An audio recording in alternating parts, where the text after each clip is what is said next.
আসসালামু আলাইকুম প্রিয় দর্শক, আজ মোটামুটি সারাদিন যে নিউজটা নিয়ে বিভিন্ন মহলে আলাপ হচ্ছে, কেউ আস্তে করছেন, কেউ ফিসফিসিয়ে বলছেন, আবার কেউ একটু জোরে সোরেই বলছেন। বিষয়টা কি, আমাদের সেনাপ্রধান জেনারেল ওয়াকারুজ্জামান উনি কিছু কথা বলেছেন। আজ উনি রাজধানীর রাওয়া ক্লাবে জাতীয় শহীদ সেনা দিবস উপলক্ষে একটা অনুষ্ঠান হয়েছে, সেই অনুষ্ঠানে উনি কিছু বক্তব্য দিয়েছেন এবং সেই বক্তব্যটার একটা ভিডিও আমি শুনেছি, কিছু কিছু মিডিয়ায় দেখলাম। মিডিয়ার বক্তব্যগুলো আমার কাছে কখনো কখনো আমি ভিডিওর সঙ্গে যখন মিলাতে গেলাম দেখলাম যে অতটা মিলল না। অনেকে একটু যেন সেন্সর করে দিয়েছেন, কঠিন কথাগুলো আস্তে করে বলেছেন, এরকম মনে হলো আমার কাছে মিডিয়াগুলোতে, বিশেষ করে যে অনলাইন মিডিয়া যেগুলো আছে। বাট মূল যে ভিডিওটা আমি দেখেছি এবং সেই ভিডিওর বক্তব্যটা দেখে অনেক কিছু আমার কাছে মনে হয়েছে যে এটা ইঙ্গিতপূর্ণ কথা উনি বলেছেন এবং উনি বেশ সরাসরি কথা বলেছেন কিছু কিছু বিষয়গুলিতে। এবং আমার কেমন লেগেছে বক্তব্যগুলো সে আলোচনায় আমি একটু পরে আসছি। তার আগে আমি কিছু কথা বলি। যারা এই ভিডিওতে দেখবেন ওনার বক্তব্যটা, আমি তাদেরকে আবার রিকোয়েস্ট করব, আপনি ওনার বডি ল্যাঙ্গুয়েজটা দেখবেন, ওনার কথা বলার স্টাইলটা দেখবেন। এবং আমার কাছে মনে হয়েছে উনি যথেষ্ট বিরক্ত, মানে সামগ্রিক পরিস্থিতির উপরে উনি বিরক্ত হয়েছেন, যথেষ্ট বিরক্ত। উনি কিছু কিছু ক্ষেত্রে উনি রেগেও গিয়েছেন। মানে ওনার ভাব কথাবার্তা শুনে আমার কাছে মনে হলো যে অগাস্ট মাসের পরে গত 6 মাসে, অগাস্টের শুরুতে উনি যা প্রত্যাশা করেছিলেন, যা ভেবেছিলেন, তা বোধ করি হয়নি, এবং হয়নি বলে উনি কিছুটা বিরক্ত এবং রাগান্বিত। কি চেয়েছিলেন তিনি সেটা উনি জানেন, কিন্তু যা হচ্ছে এটা যে চাননি সেটা উনি বুঝিয়ে দিয়েছেন। সেটা কি? সেটা হলো উনি চাননি এমন একটা সর্বব্যাপী আন্দোলনটা কিন্তু সর্বব্যাপী ছিল, সবাই এই আন্দোলনে অংশ নিয়েছিল। কিন্তু এই আন্দোলন ওনার ভাষায় যে এখন কি হচ্ছে, নিজেদের মধ্যে মারামারি কাটাকাটি হচ্ছে, এটা উনি চাননি। হচ্ছে কি, আপনি নিজেকে প্রশ্ন করেন, আসলেই কি দেশে এখন নিজেদের মধ্যে মারামারি কাটাকাটি চলছে না? চলছে। আপনি হয়তো বলবেন না নিজেদের মধ্যে হচ্ছে না, আমাদের আর ওদের মধ্যে হচ্ছে।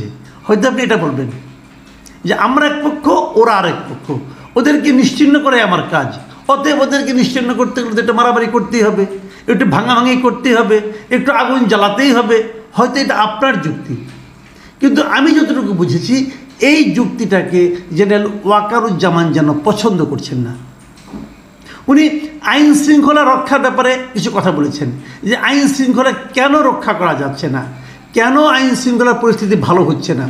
এবং এই জন্য কিন্তু উনি বলেছেন খুবই গুরুত্বপূর্ণ কথা, যে উনি বলেছেন যে পুলিশ, র্যাব, যে সমস্ত সংস্থাগুলি আছে, এনএসআই, এদের মনোবল যে ভেঙে গেছে এইটা উনি বলেছেন। যেমন ওনার কথায়, আমি ওনার ভাষায় পড়ে শোনাই আপনাদেরকে। উনি বলেছেন যে আজকে পুলিশ সদস্য কাজ করছে না, এর বিশাল একটা বড় কারণ হচ্ছে অনেকের বিরুদ্ধে মামলা, অনেকে জেলে। RAB, BDR, DGFI, NSI panicked, মানে তাদেরকে আতঙ্কের মধ্যে রাখা হয়েছে। তারপর উনি বলেছেন বিভিন্ন দোষারোপ, গুম, খুন ইত্যাদি। তারপর বলেছেন যে এগুলো তদন্তও চলছে, অবশ্যই তদন্ত হবে, দোষীদের বিচারের আওতায় আনতে হবে, এমনভাবে কাজটা করতে হবে যেন এই অর্গানাইজেশনগুলো আন্ডারমাইন্ড না হয়। মানে ওনার বক্তব্যটা কিন্তু খুবই, আমি এই বক্তব্যটাকে সমর্থন করি ভাই। ওনার বক্তব্যটা খুবই স্পষ্ট। উনি বলেছেন যে যারা এই ধরনের অন্যায় করেছেন, খুন করেছেন, গুম করেছেন, যারা করেছেন তাদের শাস্তি হতে হবে, কিন্তু এই শাস্তিটাকে এমনভাবে করা যাবে না, তাদের বিরুদ্ধে এমন এমন কথা বলা যাবে না যাতে নাকি এই পুরো অর্গানাইজেশনটাই হীনমন্যতায় ভোগা শুরু করে। এবং তাই হচ্ছে, কিন্তু সেরকম কথাই কিন্তু হচ্ছে।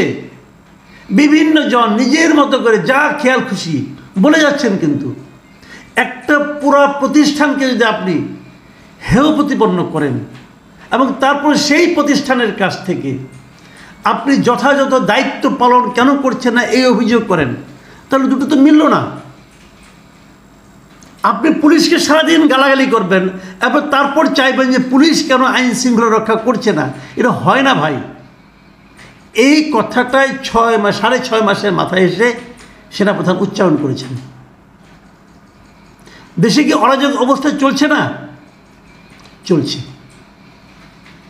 কেন চলছে সেটা না দেখে, না খুঁজে আপনি যদি কেবল দোষারোপের রাজনীতি করতে চান এবং কিছু হলে পরে আপনি স্বৈরাচারের দোষরদেরকে দায়ী করতে চান যে ওরা করেছে, তো ওরা তো সব জেলে আছে, ওরা তো ধরে ধরে নিয়ে যাচ্ছেন। কেউ জেলে আছে, কেউ পালিয়ে আছে, কেউ দেশ ছেড়ে পালিয়েছে, তারপরেও নিশ্চিহ্ন করার প্রবণতা আপনাদের বন্ধ হচ্ছে না। তাহলে কীভাবে হবে?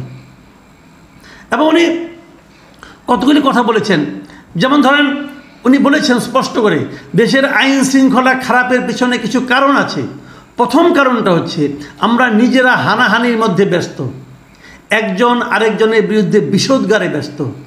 এটা একটা চমৎকার সুযোগ অপরাধীদের জন্য। যেহেতু একটা অরাজক পরিস্থিতি বিরাজ করছে, তারা খুব ভালোভাবেই জানে এই সময়ে অপরাধ করলে পরিত্রাণ পাওয়া সম্ভব, সেই কারণে এই অপরাধগুলো হচ্ছে। সিম্পল কথা, আমরা এগুলো দেখছি না? আপনি যদি আজকে রাস্তায় বের হয়ে একজন লোককে দেখেন যে সবাই পিটাচ্ছে, আপনি বলবেন ভাই কেন পিটাচ্ছ?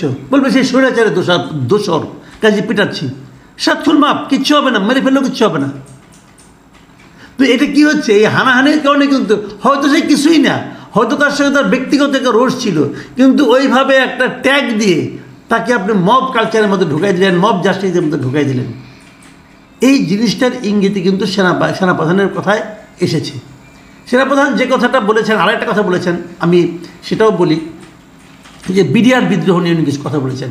বিডিআর বিদ্রোহ নিয়ে নানা ধরনের কথাবার্তা কিন্তু হচ্ছে, কিন্তু এখানে সেনাপ্রধান একটা কথা একদম স্পষ্ট করে বলেছেন যে এই বিডিআর বিদ্রোহটা সেনাবাহিনীর কেউ করে নাই, ওই সময় যারা বিডিআর ছিল তারা গুলিটা করেছে, তারা শাস্তি পাবে, তারা দোষী, এবং যাদের বিরুদ্ধে সাজা রায় হয়েছে এটাকে হস্তক্ষেপ করা যাবে না। এবং ওনার বক্তব্য হলো এটাই করেছে, তারাই করেছে। এইখানে বিদেশের কেউ, পলিটিশিয়ান কেউ জড়িত ছিল কি ছিল না সেটা উনি বলেছেন যে একটা তদন্ত কমিশন হয়েছে, তারা দেখবে, তারা ওই তদন্তটা করবে কেন দায়ী ছিল, কিন্তু গুলিটা যে করেছে তাকে তো শাস্তি পেতেই হবে। জেনারেল ওয়াকারুজ্জামানের কথা অনেকে কে কীভাবে নেবেন আমি জানি না, বাট আমি যেটা শুনেছি, আমার কাছে যেটা মনে হয়েছে, আর ভেতরে পেছনে কি আছে না আছে এটা নিয়ে হয়তো আগামী কয়েকদিন গবেষণা হবে। হয়তো সেই গবেষণায় আমিও গা ভাসাবো, আমিও লিপ্ত হবো, আমিও খোঁজার চেষ্টা করব যে কেন উনি এগুলি বললেন। কিন্তু আমি এতটুকু বুঝেছি ওনার বডি ল্যাঙ্গুয়েজ দেখে, ওনার উচ্চারিত ভাষা শুনে, যে উনি বিরক্ত হয়েছেন। সেনাপ্রধান কেন বিরক্ত হচ্ছেন? কার উপর বিরক্ত হচ্ছেন? উনি বলছেন যে আমি আপনাদের সতর্ক করে দিচ্ছি, পরে বলবেন আমি সতর্ক করিনি। আপনারা যদি নিজেদের মধ্যে ভেদাভেদ না ভুলে একসঙ্গে কাজ না করতে পারেন, যদি কাদা ছোড়াছড়ি করেন, মারামারি কাটাকাটি করেন, তাহলে এই দেশ ও জাতির স্বাধীনতা, সার্বভৌমত্ব বিপন্ন হবে। উনি এটা কাদেরকে বলেছেন? যাদেরকে বলেছেন তারা কি বোঝার মতো অবস্থায় আছেন, নাকি তারা অন্য কোনো উল্লাসে ব্যস্ত আছেন? এই জায়গাটা বুঝতে হবে। একটা কথা মাথায় রাখতে, আমি আগেও বলেছি, এখনও বলি, মারামারি কাটাকাটি ভেদাভেদ এটা কোনো জাতির লক্ষ্য হতে পারে না। আমি বহুবার বলেছি, বিভক্ত জাতি অগ্রসর হতে পারে না। আমাদেরকে জাতীয় উন্নতির স্বার্থেই, জাতীয় সমৃদ্ধির স্বার্থেই ঐক্যবদ্ধ থাকতে হবে। ক্ষুদ্র স্বার্থ এখন ভুলে যান। ওয়াকারুজ্জামানের শেষ কথাটা বলে শেষ করি। উনি বলেছেন আমার অন্য কোনো আকাঙ্ক্ষা নেই, একটাই আকাঙ্ক্ষা, আমি চাই দেশ এবং জাতিকে একটা সুন্দর জায়গায় রেখে আমরা সেনানিবাসে ফিরে আসব। এটার মধ্যে কে কী খুঁজবেন আমি জানি না, বাট ওনাকে তো উচ্চারণ করতে হয়েছে যে আমার অন্য কোনো আকাঙ্ক্ষা নেই। কেন? কেউ কি ভাবছিলেন ওনার কোনো আকাঙ্ক্ষা আছে? নাহলে ওনাকে এই কথাটা উচ্চারণ করতে হলে কোনো একটা সেনাপ্রধানকে এই ধরনের কথা উচ্চারণ করতে হয় কেন? এই উচ্চারণের মধ্যে হয়তো কেউ আশঙ্কা খুঁজবেন আমি জানি না, বাট আমি চাই যে ওনার এই বক্তব্যই যেন চূড়ান্ত বক্তব্য হয়। প্রিয় দর্শক, এখন এই পর্যন্তই। আল্লাহ হাফিজ।